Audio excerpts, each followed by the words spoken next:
welcome back to another episode of Nebraska Shoot Around. Unfortunately, well, actually, we do have some good news to lead this episode off with, despite Nebraska's losing streak continuing. Jacob, you want to go ahead and let people know the good news? I don't sound like I'm dying. Oh, I sound good. I'm here. I feel better. I have overcome league health and safety protocols, and I am back active for the pod this evening. So you know who else is back active?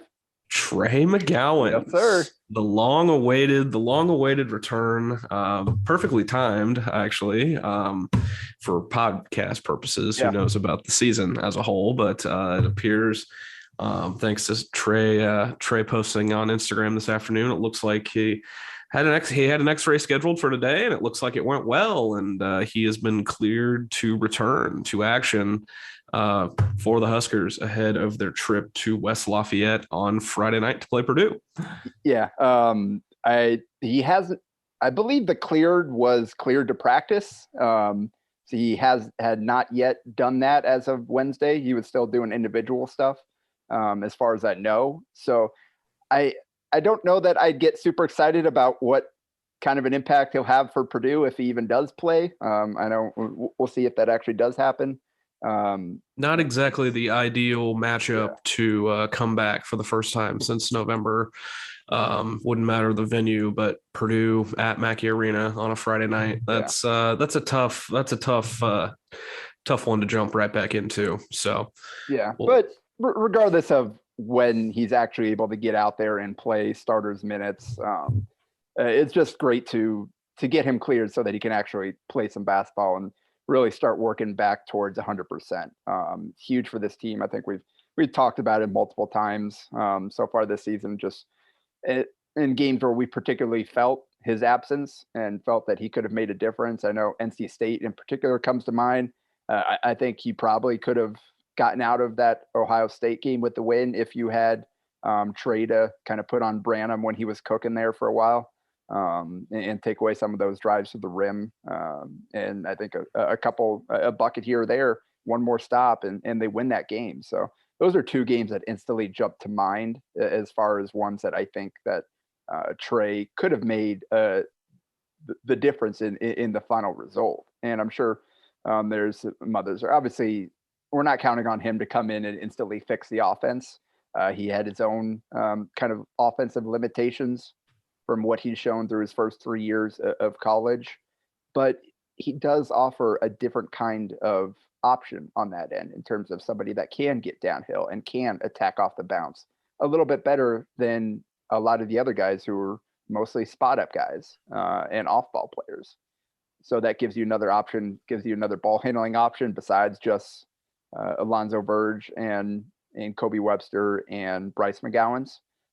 So it kind of diversifies your offense a little bit, but defensively is ultimately just the overall leadership, toughness. I was going to say gives you a vocal presence on both ends of the floor. Somebody who's going to talk like a coach on the floor, and that's something this team needs. So, and as we'll talk about, I mean, the toughness and willingness to get in there and mix it up on the glass. That showed up in a big way at the end of the Illinois game. But so it's good to see Trey back. I'm happy for him. I wrote the feature on Bryce and Trey for the magazine, and after we'd already sent it to the printer, but before it had hit newsstands, is when Trey broke his foot. So the entire story was about what this opportunity to play together meant. And then before people even got a chance to read it, that opportunity was cut in half at least. So that was just absolutely brutal. I'm happy for them that they'll get back. And obviously, I mean, you've seen Bryce's kind of reaction. He's understandably really excited to have his brother back out there with him. So just good vibes at the point in the season when Nebraska really needed it. He's kind of right in the middle of that 6 to 8 week time frame. I believe today is 8 weeks from the day or about the day of the actual injury.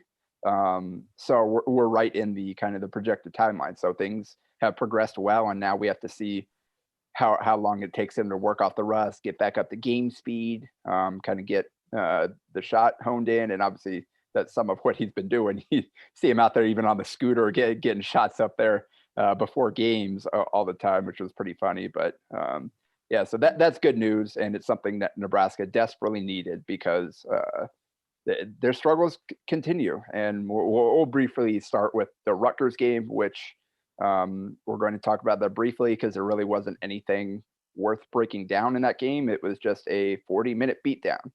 And it was Nebraska 93-65 was the final. I'm sure you've already seen that. Nothing Nebraska did defensively worked.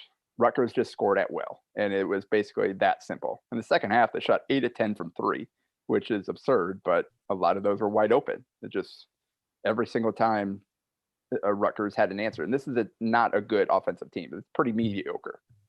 And we mentioned how tough it is playing in that arena, but that you still expected more from Nebraska.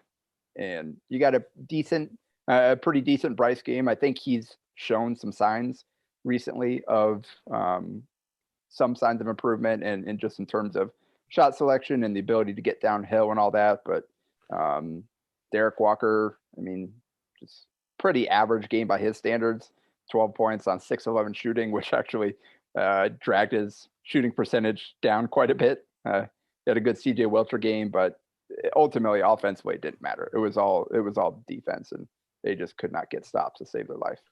Yeah, I wanted to mention last week that I've liked what Wilcher's brought to the offense recently. It's been good to see some shots fall. He's still definitely playing the majority of those minutes off the bench, and Rutgers was the homecoming game for him. He's a Jersey kid, and he played well on in his homecoming game, but like you said, just couldn't. Nothing worked defensively. Ron Harper Jr., 29 points, 10 for Omarui, 10 for Paul Mulcahy, who's not really a volume scorer at all. And then they get gashed by Andre Hyatt and Dean Reber off the bench, who was averaging like 2 points a game, not even coming into the game, made the first 3-pointer of his college career and finishes with 10 and 4. So, I mean, just the classic scenario of, feels like it's a Nebraska basketball cliche at this point is you don't know who's going to be the guy to have the breakout game, but it's probably someone far, far down the scouting report. But this was definitely one to forget from start to finish for Nebraska. Yeah, and just to put a little bit of context to what you mentioned about CJ Welcher, going back to the Auburn game. So 1, 2, 3, 4, 5, 6, 7 games now. Over his last 7 games, he's shooting 14 of 27 from 3, which is about 52%. That is what you need. Obviously, he's up to 36.1% on the season, which is the best on the team. And that's what he was brought in to do. So that is a good sign, at least offensively. There's still some concerns on the other end. And with Trevor Lakes being out indefinitely, that was kind of the less happy injury news. The shoulder that he had surgery on and has bothered him on and off throughout the last year plus has just given him problems again. And they decided just to shut him down, go into a full rehab process. And see how that helps him kind of get over it. Hopefully get back to 100%. So he's a guy that he wasn't in the rotation for much of the season, but he did get in there, playing each of the last 4 games. So he had kind of established himself as a backup 4 there with Wilhelm Breidenbach out, and now he's gone. So we saw against Illinois when Lakes didn't play that Hoiberg just decided to go 4 guards. When Latman wasn't in the game, it was 4 guards with Wilcher at the 4.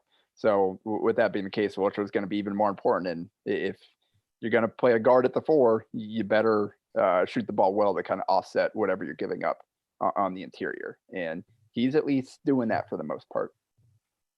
Yeah, absolutely. So we can transition to last night's contest down at PBA. You were in the house, obviously, and once again, Nebraska gets a ranked opponent coming into their building, and for a good portion of the game, they give them all they can handle. 36 minutes. 36 minutes. They give them all they can handle.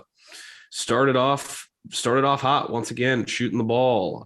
Led at halftime, but it was the last 4 minutes that they just couldn't hang on. Don't know if ran out of gas is the right way to put it. They just kind of looked out of sorts. Looked like they were almost in, don't want to say panic mode, but just forcing a lot at the end and giving up open shots. So I think you can really break this game down into 5 stages. There were four big runs, an extended stretch of back and forth play.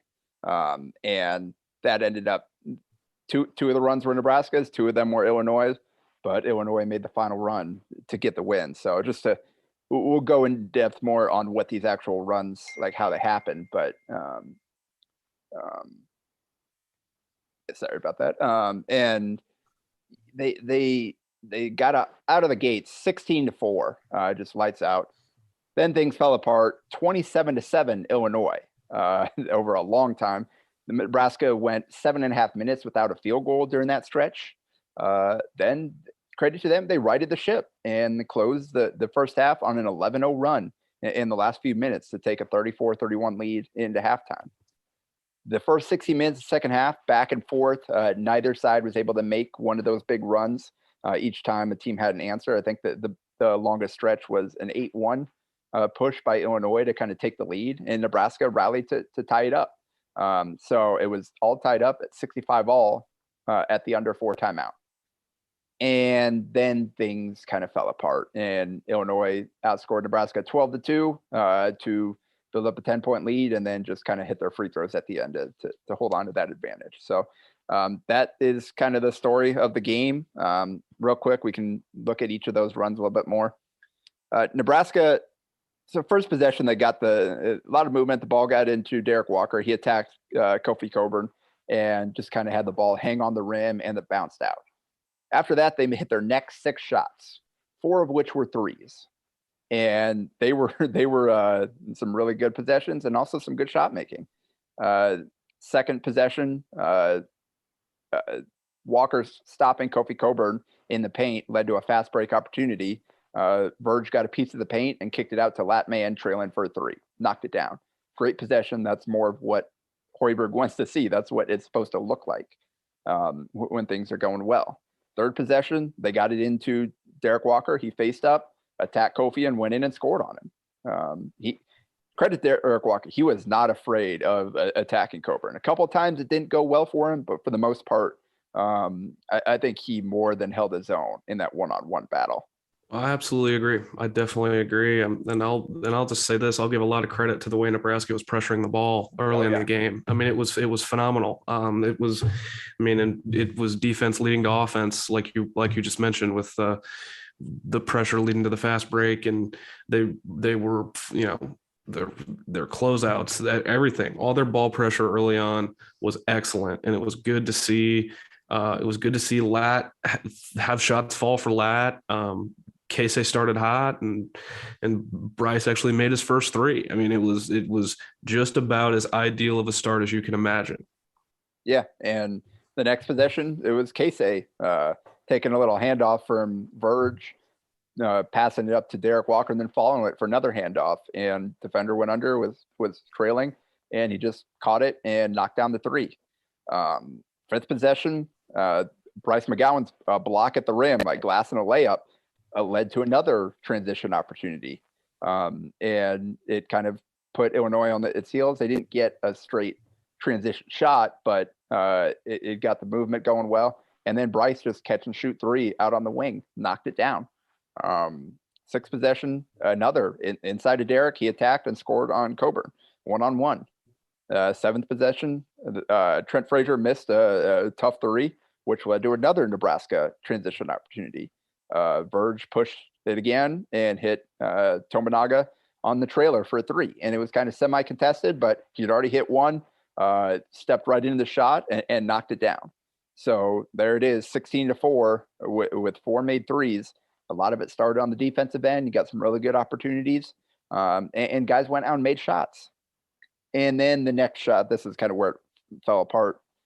Right back Verge to his bad habits with kind of isolation, bunch of dribbles, fade away miss. And that kind of disrupted the rhythm they were playing with. And Verge was one of the guys that was pushing the pace and finding shooters early on. So he was part of that run. And then kind of that one bad shot led to their offense completely jamming up, and just it looked ugly for a stretch there. And 27-7. The 3 buckets during that stretch were Bryce attacking and spinning to the basket for an and one. So just a great really impressive move, really good finish, and way to convert it. Yeah, and that's after Coleman Hawkins, who was guarding him, 6'10", 215, kind of a rangy forward that can guard out on the perimeter a little bit. He had already stopped Bryce once, where Bryce tried to drive baseline on him, wasn't strong enough to rip it through, and then Coleman's just swatted the weak shot. So credit to him, he got the better of him on the second try. There was just a kind of straight line drive from Verge to the rim for a layup, and then Bryce got bailed out on a bad kind of mid-range fadeaway. Got a foul call and hit 2 free throws. So that's how they got their 7 points during that 27-7 run. So great individual effort, just one good play, and then a lucky call. So outside of that, they did not get a lot going. They were 2 of 16 from the field with 4 turnovers during that run. Verge was really bad during that stretch, but it wasn't like anybody else was doing anything either. So you feel like, here we go again. It's falling apart. The wheels have fallen off. Credit to them, though. And it started with the defensive effort. They, again, locked back in and started making life tough. And even some of the shots that Illinois hit during the stretch, there were a lot of mid-range pull-ups. There were a lot of contested jumpers. And Kofi got a few in there, but I think you were fine mostly with the looks he was getting. You're not going to be able to shut him out. He's going to get the better of you eventually.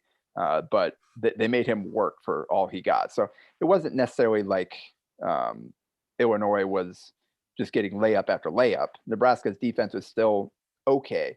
It just wasn't quite as intense, and Illinois hit some shots, and that's going to happen when you play a good team in the Big Ten. You're not going to shut them out. So that's kind of and at the same time, Illinois came into the game. I think they're top 20 in the country in 3-point shooting. Yeah. And so when you've got that going from the outside and Kofi on the inside, I think you'd gladly settle for the in between with the tough twos that Fred Hoiberg hates to see his team take. But I'm sure in this situation, he was not opposed to that being what Illinois was getting offensively. Yep. So, and then, again, credit to them. They locked back in to end the half and got the ship righted. 11. They scored the last 11 points. Bryce kind of got it started. Had a goal layup goaltended to break a 7.5 minute drought from the field. The only points during that stretch were the Bryce free throws. I went back and checked. I was like, wow, that is a long time. It was from about the 10.5 minute mark to the 3 minute mark or so. When they got that finally got that field goal, and it didn't even go in. It just got goaltended, so it counts as a field goal. But that things got started, and it was K-State Tominaga who brought the energy during that stretch. He was handling the ball, found Verge on a back cut on a great read, great play in the half court for an uncontested layup, and then the next time down, dove on a loose ball and called timeout for the steal to get possession back to Nebraska. And with possession, he went down. They ran a nice little play, ran a down screen for Tominaga, and they got him the ball. And the defender ran him off the line, just one pump fake, one dribble pull up, knocked down the long two. And that's kind of what got them going there. He was good. He was really good in the first half, and that kind of I think that showed itself. You look at the plus minus, and he was plus 14 in 26 minutes. And a lot of that was in the first half. He was 3 for 3, had 8 points in the first half. Obviously had the big defensive play, had the assist to Verge there that I mentioned. So he was a big part of them taking a lead into halftime. The one bad shot in that stretch, Verge went back to the fadeaway in the lane, didn't make it, but the next time down, kind of semi-transition, ball back in Verge's hands, found lap man wide open with a skip pass in the corner for the 3 after an Eduardo Andre steal. And just good hands in the lane, knocked the ball free, got it, and they got a transition opportunity. And then at the end, they got the stop where Bryce kind of chased, I think it was Frazier, either Frazier or Plummer, I can't remember, but kind of chased out there, and he stepped on the sideline. So they got the ball back, got the last possession. Verge went down, got fouled with 0.2 on the clock, hit both free throws. So they were 4 or 5 from the field with a 3 and 2 for 2 from the free throw line to end the first half. So that's how you take a 34-31 lead in halftime. You gave up a huge run, righted the ship, and you're still feeling good. You've got the lead. So you played really well for at least half of that half. And you had 2 runs there where you were in control, played good basketball. Then the second half, the first 16 minutes, it was back and forth. Like I said, I think there weren't the same kind of wild runs in the first half. It was just good basketball, competitive basketball. There were some stretches, some good play, some stretches where decision-making wasn't great, but neither side was able to take control. Then we get back down to the under 4 media timeout. Again, Bryce, huge play, drew Kofi Coburn's 4th foul on a rebound in the bonus. So one, you got Coburn with 4 fouls now, and Brad Underwood took him out, and Bryce went down and hit both free throws to tie it up with 3:57 to go, I believe. So it's 65 all at that point, Illinois ball. Then things got out of hand in a hurry. So first possession, they went with a pick and roll with Trent Frazier. And basically what happened down the stretch was Trent Frazier was the best player on the floor on that night, made every single play, and got a little help from Omar Payne, who was the replacement for Coburn. He's a Florida transfer, a junior who's kind of struggled to find his place at Illinois this year. He hasn't been a big impact guy as kind of the backup big. I think he was averaging like 1.5 points a game going into the game. And Brad Underwood called it a breakout game for him, but it was basically those 2 single-handedly closed out this game. And this is what a huge play. And it's the same thing that we see over and over again. Nebraska not able to make the little plays, the little effort plays, the little IQ plays, the little toughness plays late in games that would allow them to seal a victory. And we've seen it time and time again. And we've seen it in the clutch, and we've seen it early in games, which is how some of these games have gotten away from them. And it's what Fred Hoiberg preached all offseason leading up to this season. And so many times it's just I just have like little flashbacks of him talking about guys, either specific guys or the team in general, just needing to make the simple read, make the simple play, make the smart. And it's like the movie Groundhog Day at this point. So what happened is Illinois went with the pick and roll with Trent Frazier and Coleman Hawkins there. So Bryce was guarding Hawkins. Verge kind of jumped, saw the screen coming and jumped ahead, and Frazier crossed back and took the pull up. He might have even been on the line. I can't remember if it was a 3 or not, but it was close. So like you'll live with that shot. It's a tough shot, but the problem was Bryce was kind of dropping down, expecting to protect the rim or whatever. And shot goes up. Bryce turns his head, and Hawkins runs right by him.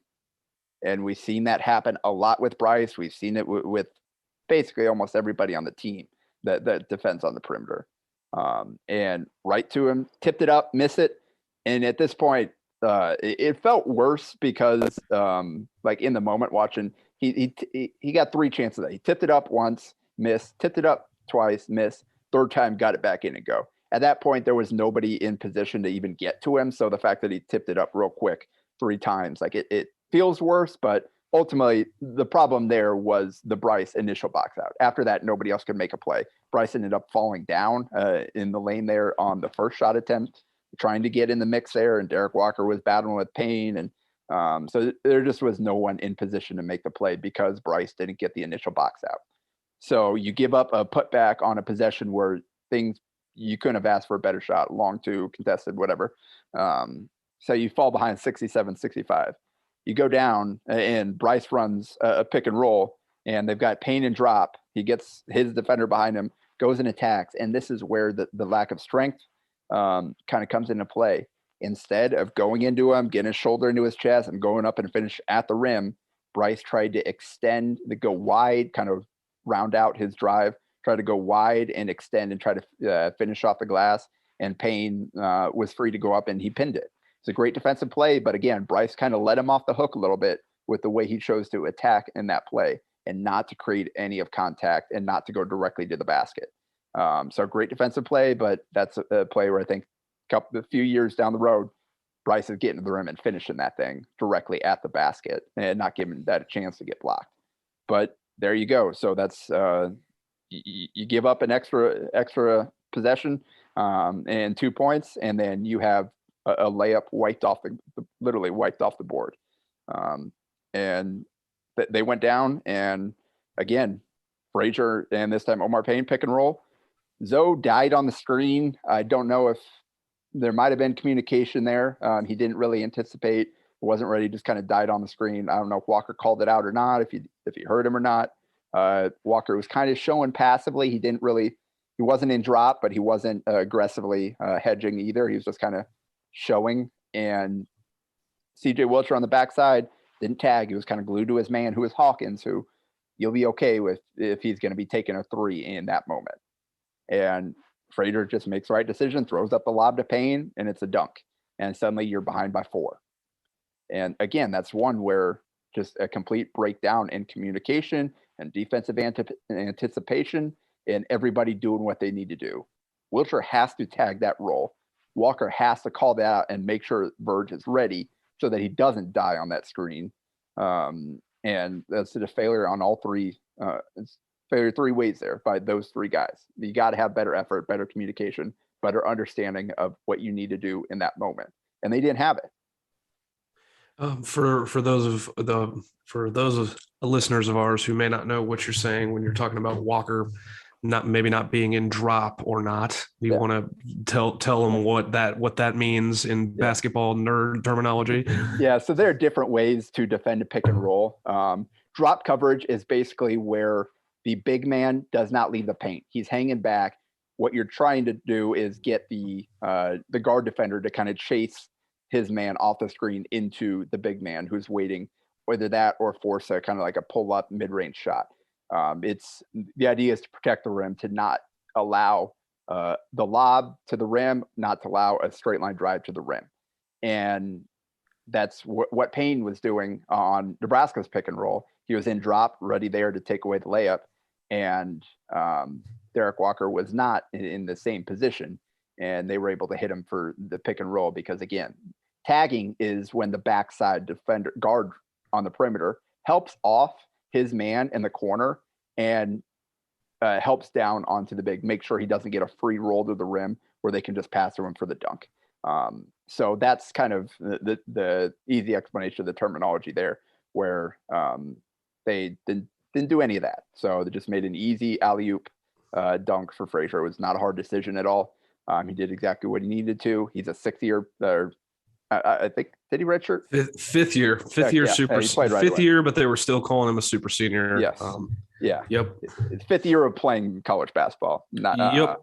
So yeah, it made a great play, and he made every play down the stretch. But so at that point, you're down 4. I don't know what exactly happened here. Verge thought this got tipped. The officials didn't see it. It is really weird where the ball ended up, but they ran a pick and roll. Verge got in the paint and jump stop, and actually Frazier fell down, and Nebraska had numbers, and they were just shifting. Wilcher lifted up to the wing out of the corner, man cut to the corner. That was wide open in the corner. He's already hit one of those. Verge tried to get through and pass the ball to him. Problem is the ball went about 10 feet to Mann's left and out of bounds. And again, they called just a bad pass, apparently. I don't know what happened, but Verge was calling for a tip, and they didn't see one. So you threw the ball away again when you had an opportunity there. That You hit a three, then suddenly it's a 1-point game, and you're still feeling good about your chances at that point. Instead, it's a turnover, and Illinois goes down. And again, right after Verge wasn't able to make the pass they needed to, Frazier did. And they ran a pick and roll, and Frazier refused the screen. Bryce dropped down and helped like he should have. CJ Wilcher rotated to the corner like he should have. And Frazier made a great, just absolutely great, like jumping up, double clutch, mid-air, wraparound pass to DeMonte Williams on the wing. And that's where the pass needed to go, but it was not an easy pass to get it there the way he did it. And Williams is 35.5% going into the game. So he's capable of knocking down, but he's probably the least of the kind of the four guys that you're worried about on the perimeter. And credit to him, he stepped into the shot and knocked it down. So in less than a minute, you go from tie ball game to down 7. And at that point, it's essentially ball game, but Nebraska still messes up even more after that. Next time they got pick and roll, kind of side pick and roll, and Verge got fouled, hit 2 free throws. So they at least they're down 5. There's still the chance there. And then you give up another offensive rebound where it's a good possession by Illinois, kind of a skip pass into a drive, into a kick out for a top of the key 3 from a good shooter. He missed it, but kind of with just the shifting of the defense, Walker got caught out of position, and the ball went right to Payne at the rim. And Mann tried to knock the ball free, and they called a foul on him. And Payne stepped up and knocked down the free throws. So you get that stop there, you got the miss you needed. You get that stop there, you get that rebound, you're down 5 with possession, you go hit a bucket, then you got a chance. Instead, they fouled him, put him at the line, and he hit 2 free throws to put him back up by 7. So that's again, not being able to finish a play. And that one's not quite as bad as Bryce. It's unfortunate. You just kind of, when you do shift defensively, occasionally it'll be tough to get into rebounding position, and the ball went right to where Payne could have got it. They go down, and the really bad possession after that for Nebraska, where Zoe drove and kicked it out. Nothing there. He got it back and basically went ISO on Trent Frazier, who was an all Big Ten defender, and just nothing happened. Couldn't get past him. Couldn't get a good look. Nobody else was giving him an option. Everybody was standing flat-footed and just watching. Like maybe somebody try cutting at least one of you, give him an option. Instead, everybody's standing watching, and so he had to take a bad contested pull-up. Missed it with 1:30 left, and Brad Underwood calls a timeout. Out of it. Trent Frazier. I don't know this is necessarily what Underwood drew up, but hit a step back 3, knocked it down. And suddenly they're up 10 and the ball game's over. It's 12-2 run in 3 minutes. And that was a game. So it's a combination of Illinois' players stepping up and making some big time plays, and especially Trent Frazier, and then Omar Payne stepping up. Kofi never went back to the game. He finished the game on the bench there. It was the best. He's their best player, top 5 scorer in the country, top 5 rebounder in the country. They finished the game without him because other guys stepped up and made plays. And Frazier finished with 29 points on 9 of 18 shooting, 8 of 10 from the line, 3 of 6 from 3, 5 assists, just 1 turnover. He was the best player on the floor. And they held Coburn in check. He had 16 points on 8 of 18 shooting, 0 of 5 from the line with 2 turnovers and just 1 assist. So you do that, you feel like you're going to have a chance to win. They held Alfonso Plummer, who's their second leading scorer, 16 a game, 4 of 12 from the field for 9 points. So another game where Nebraska did a good job of keeping the team's top threats in check. And the 3rd, the 4th, the 5th option, or whatever option you want to call the Reber, whatever his name is, kid for Rutgers. He's like 8th. That's generous. I had never heard of his name before that game. And he goes. When they said that guy just made the first 3 of his career, I literally was like, "You have got to be kidding! You've got to be joking!" But I mean, the story remains the same. lot of good emphasis on the top of the scouting report, but I mean, that just says, I don't know if it's defensive personnel or what, but just the lack of, I don't know, awareness maybe of like what guys further down the report are capable of. I mean, you got to be aware that, guys, I mean, I don't really know how you're not aware of what Trent Frazier can do. I mean, I'll give him credit. I remember that vividly when he came in that 2017 class with Mark Smith, who's still playing college basketball too, just at K-State. So they both came in as highly touted point guards, and I'll give Trent Frazier credit. He was highly touted coming in as a freshman, did a lot as a freshman, and then kind of did a 180 and became an all-conference defender. But as he showed last night, he's got a lot of gamer in him, and he can do whatever you need him to do, especially with Kofi out. And I feel like that's the biggest question people ask about Illinois is what do they do without Kofi? And they more than answered that last night in Lincoln. Yeah, I think it's a combination of lack of depth in terms of defensive personnel. They can't put 5 good defenders out on the court. They just don't have that many good defenders in the program, especially with Trey out. And they don't do well enough in terms of honing the fundamentals and maximizing effort and intensity and all that type of stuff to make up for their limitations. So they go through stretches where they do pretty good things defensively, and we've seen a lot of it this season where they have stretches where they've defended well, but ultimately they weren't able to finish it off. They weren't able to make the big time plays down the stretch, and Frazier did. So that's how we find Nebraska at 0-6 now in Big Ten play. So 6-10 on the year, 0-6 in Big Ten play with. Let me correct myself. Look at me. Yeah. 6 and 11. Yeah. 6-11. 0-6 in the league. Yeah. So that's where we are. That's another game that they had a chance to win. They couldn't make the plays to pull it out. Eventually they're going to have to make those plays or nothing's going to change. It doesn't matter how well they play the first however many minutes. We've seen them play really well for stretches. We've seen them play poorly for stretches. In the end, they don't make the winning plays, and somebody has to step up. It's got to change. Again, Bryce was the one that gave up the offensive rebounding. The offensive rebound in this case, he's done that before. Other guys have done that before. We've seen bad decisions on offense cost them late. We've seen guys not be able to make free throws cost them late. It's really, there is no one person at fault for all this. Obviously, I think Verge is a whipping boy, and there were some really bad stretches of Verge play in this. And that continues. They need to find a way to get better play out of him. He's really struggled since I got back from break. But it is a program-wide problem right now, and changing the rotation isn't gonna fix that. They don't have somebody to go to that can fix all this stuff. You just got to hope that maybe Trey McGowens' return will kind of rub off on the other guys and kind of inspire them to go make those plays that they're not making right now. And they're going to need it, those kind of plays against Purdue. Another team with a behemoth in the middle in Zach Edey.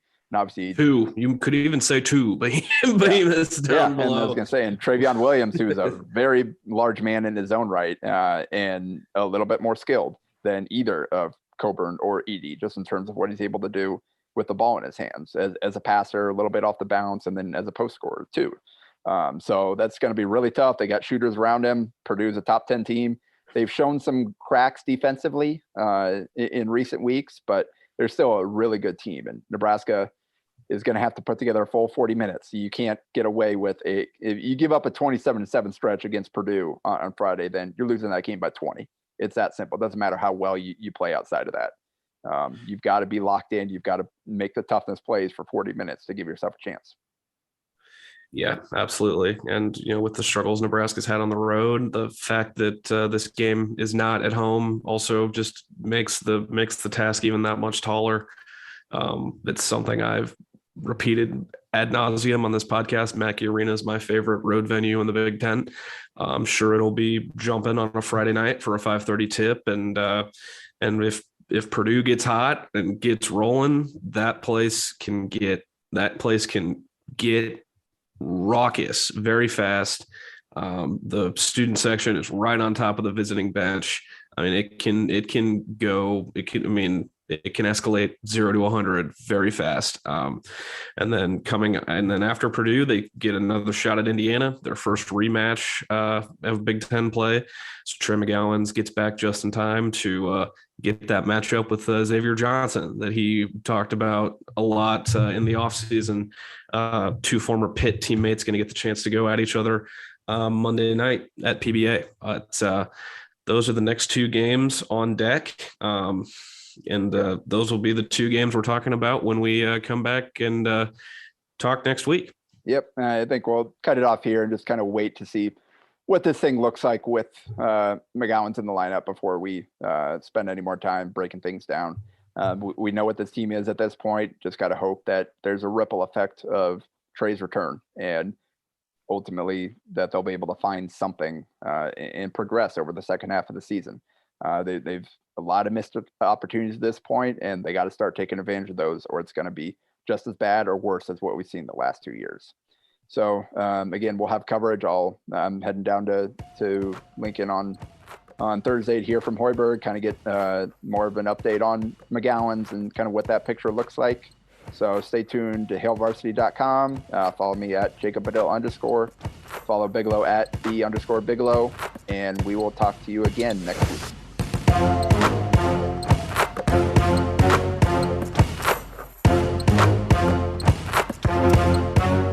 A Hurrdat Media Production.